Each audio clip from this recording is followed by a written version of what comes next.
Hello students, welcome and good morning. Welcome to online classes of BA Honours Part 2.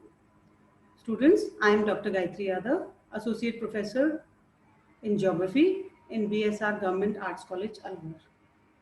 Students, we are doing BA Honours Part 2 and the paper that we have taken is Political Geography. आज जो हम topic करेंगे political geography का वो है role of economic elements in political geography और this is third part and today we are dealing with mineral resources. राजनीतिक भूगोल में आर्थिक तत्व भाग 3 खनिज संसाधन। आज जिन खनिज संसाधनों की हम बात करेंगे वो है लोहा, निकल, tin, copper, bauxite and other precious metals. जो मेटल्स किसी भी देश के विकास में मेटल्स का क्या रोल है ये स्टूडेंट्स आप लोग अच्छी तरह से जानते हो। लोहा किसी भी देश के इंफ्रास्ट्रक्चर के लिए बहुत ही इम्पोर्टेंट है।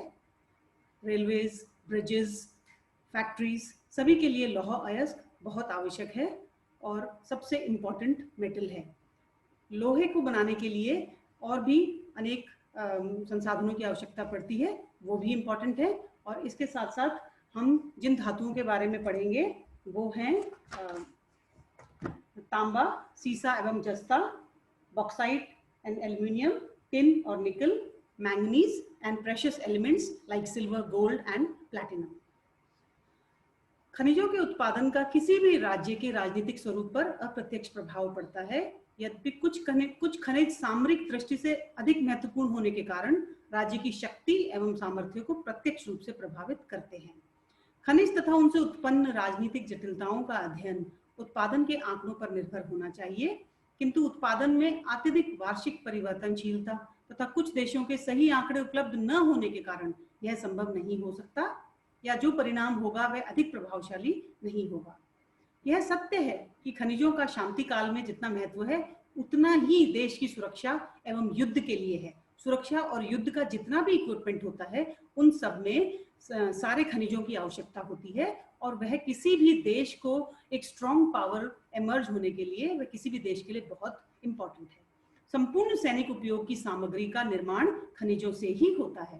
प्रमुख खनिजों का संक्षिप्त विवरण वहां की राजनीतिक स्वरूप को समझने के लिए अपेक्षित है।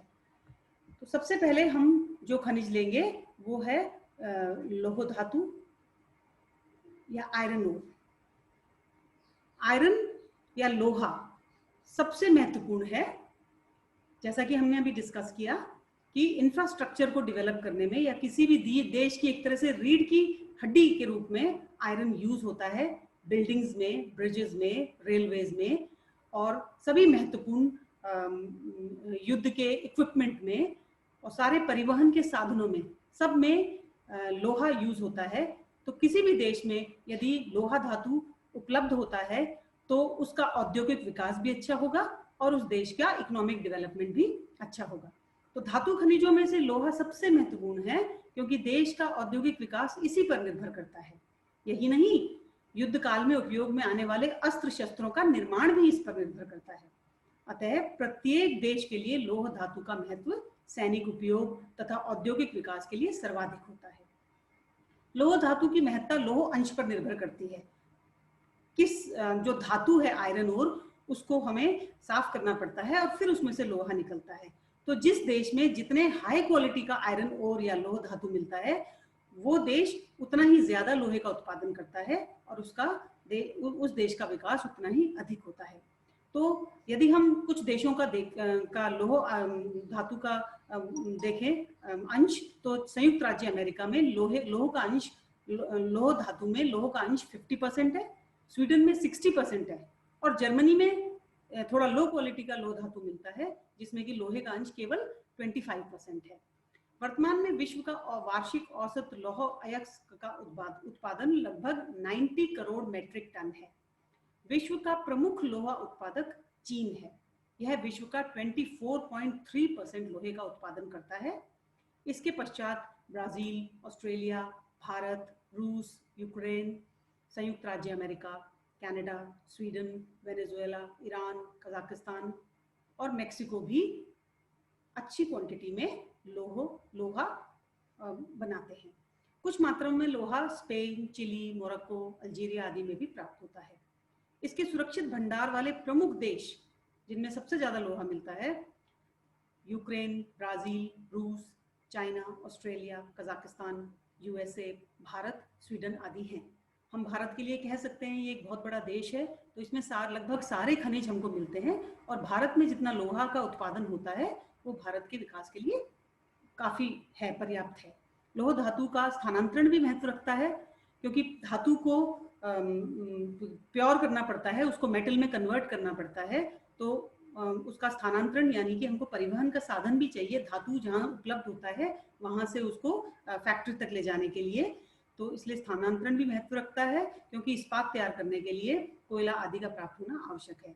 इसके अतिरिक्त उच्च कोटि का लोहा दूसरे देशों को निर्यात किया जाता है, जैसे कि स्वीडन से ग्रेट ब्रिटेन, जर्मनी एवं अन्य यूरोपीय देशों को लोहा भेजा जाता है।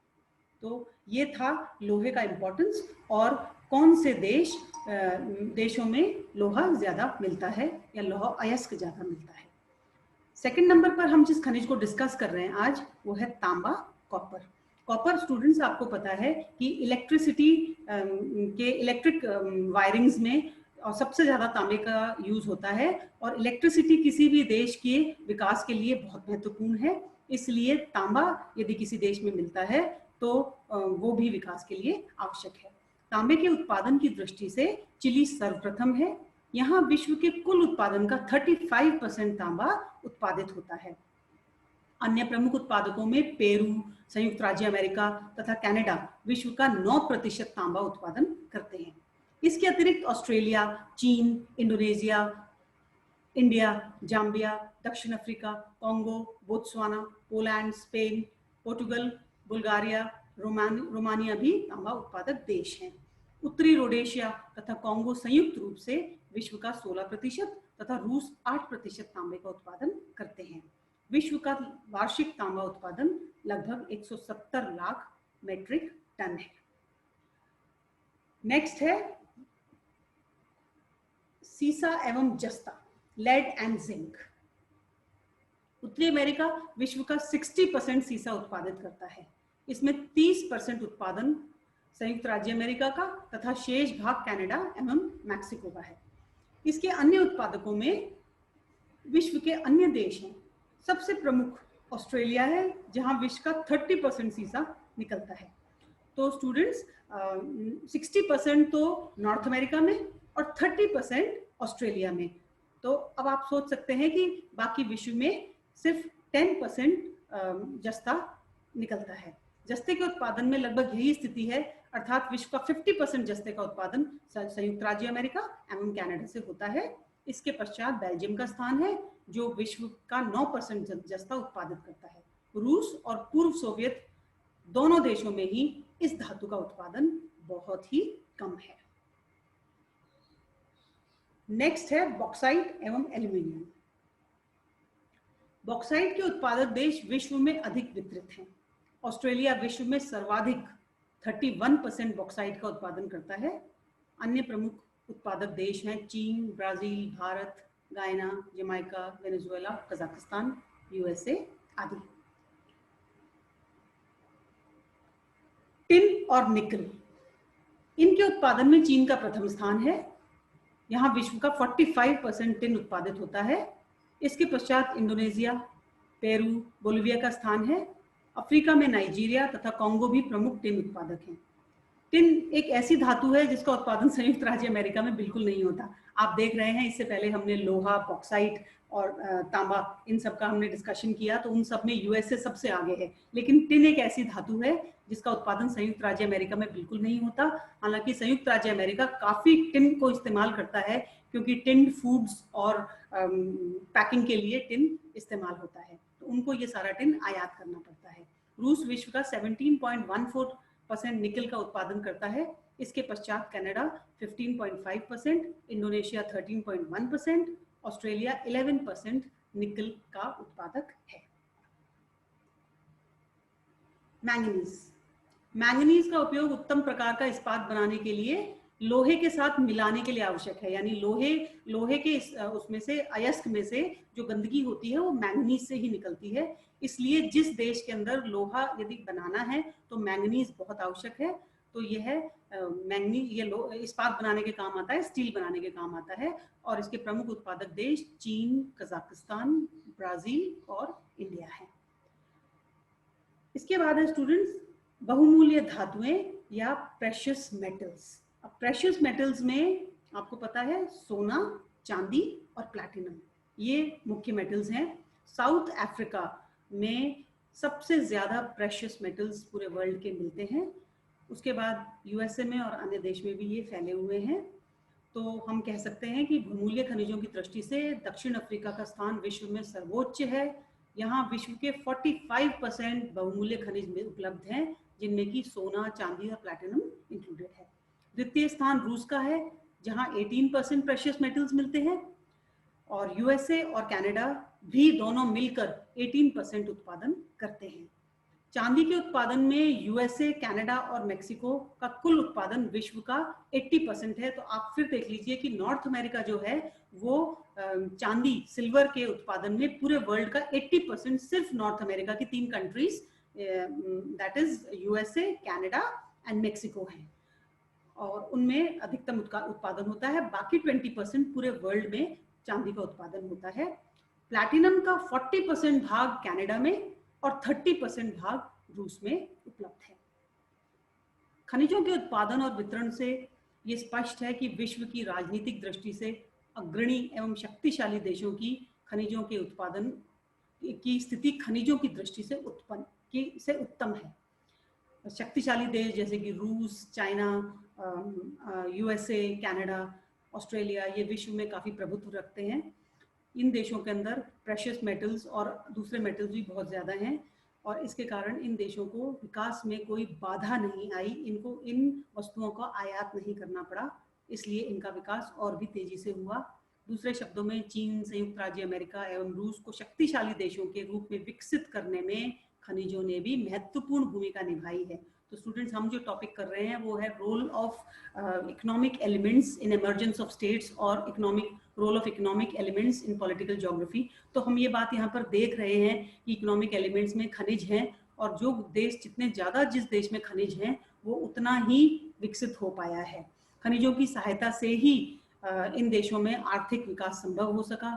खनिजों के कारण ही अनेक राज्यों के आंतरिक भागों तक परिवहन का विकास हुआ, क्योंकि खनिज बहुत भारी होते हैं और उनको आसानी से एक स्थान से दूसरे स्थान पर ले जाया नहीं जा सकता। तो जिस देश में खनिज ज़्यादा होते हैं वहाँ का परिवहन भी अच्छे से डेवलप हो जाता है, चाहे फिर वो इनलैंड वाटरवेज हो या रेलवेज हो या फिर रोडवेज हो। कॉन्गो जो है वो उसकी ऑलमोस्ट सेंट्रल लोकेशन है अफ्रीका में, और किसी समय में वो बिल्कुल अंध क्षेत्र था। अंध मीन्स अंधा, जहाँ तक कोई पहुंच ना पाए। लेकिन तांबा, टिन, यूरेनियम, ये सब एलिमेंट्स जब वहाँ पर डिस्कवर हुए तो वहाँ का विकास हुआ, और वहाँ का परिवहन सिस्टम भी बहुत अच्छा है आज की तारीख में पहले की तुलना में। राज्य खनिजों के उपयोग से संबंधित नियम बनाता है। संपूर्ण ज्ञात खनिजों की मात्रा को ध्यान में रखकर उनका संरक्षण करता है तथा व्यापार नीति निर्धारण करता है। जैसे कि हर कंट्री ये देखता है कि उसके पास प्रेशियस मेटल्स कितने हैं, उसको वो मेटल्स निर्यात करने चाहिए कि नहीं, वो उनका कुछ ना कुछ प्राइस सेट करता है जिससे कि उनके वो मेटल्स बने रहें खुद के लिए, और आगे आने वाले समय में भी वो मेटल्स उनके काम आते रहें। खनिजों का अधिक मात्रा में शोषण कुछ ही समय में किया गया तो एक अवस्था ऐसी भी आ सकती है जब खनिज समाप्त हो जाए। इसलिए प्रत्येक देश अपने खनिजों का संरक्षण करता है, वो उनका अतिदोहन नहीं करता, जिससे कि धीरे धीरे विकास के साथ वो उनके काम आते रहें। विश्व में पूर्ण अंतर्राष्ट्रीय सहयोग के विकास के लिए अपेक्षित है कि जहां तक संभव हो खनिजों का समान वितरण हो, किंतु यह मात्र आदर्शवादिता है। इसका व्यवहारिक पक्ष ही सीमित है, क्योंकि प्रत्येक देश जिसके पास एक विशिष्ट खनिज उपलब्ध है उस पर एकाधिकार रखना चाहता है, अपना पावर रखना चाहता है, और दूसरों को वह चीज़ यदि दे तो उसको अच्छे प्राइस में देना चाहता है। तो स्टूडेंट्स, ये था आज का टॉपिक, खनिज किसी भी देश पर कितना प्रभाव डालते हैं। यदि कोई टाइपिंग एरर्स हो तो प्लीज़ बेयर विद मी, आप उनको खुद ही समझ के ठीक कर लीजिएगा। और यदि आपको कोई प्रॉब्लम्स हैं तो हम व्हाट्सएप ग्रुप पर उन प्रॉब्लम्स को डिस्कस कर सकते हैं। मैं आपको इस टॉपिक पे जो असाइनमेंट दूँ वो असाइनमेंट आप व्हाट्सएप ग्रुप पर डाल सकते हैं और इस टॉपिक को अच्छे से लर्न कर सकते हैं। So for today, thank you.